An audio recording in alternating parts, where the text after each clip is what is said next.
Thank you so much, colleague Abra Babia. Of course, we are together here at the NEF Center of the Western Cape electoral offices. Of course, this is where all the political parties are monitoring screens right behind me to see where their political parties are featuring at this stage. Of course, at the moment, at this hour, just about 33% of the votes have been completed. Of course, the provincial electoral officer, Mr. Michael Hendricks, says they hope to get to the 50% mark of completing votes by the end of today.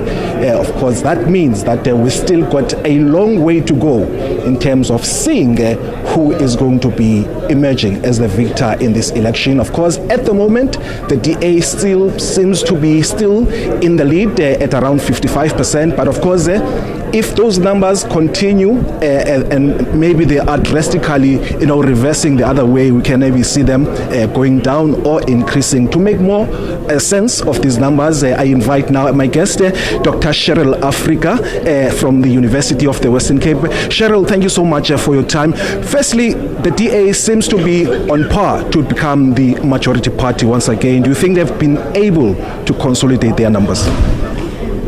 Thanks so much. So, as you say, it's too early to tell, but if we look at the models, the predictive models of the CSIR, etc., it would seem that the DA is on track to retain the majority. So it's a continuation of previous patterns in that regard.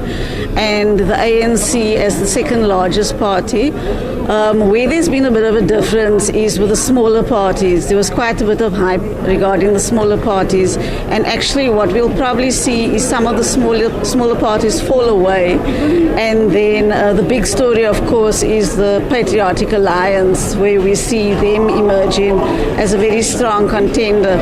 And what we actually see is a repeat of the 2019 patterns. So in 2019, we saw pre-election surveys showing a space for smaller parties, and also there were by-elections where smaller parties took some votes away from the DA, and then there was this prediction that the DA could lose the majority in the province, and in 2019 they didn't lose the majority. However, I have to say that the Western Cape has always been a contested province. You know that we've had 3 different political parties in power in the province, and so no political party can ever take the results for granted in the Western Cape. The rise of the Patriotic Alliance, as you've said, as well as the Cape Coloured Congress, it doesn't seem it has eaten much away from the DA support, as well as the issue of the stance of the DA towards the issue of the Palestinian war. It doesn't seem it has affected them. Your view on that? Yeah, so I think, initially before the elections, there was a sense that religion and foreign policy issues would play a very important role.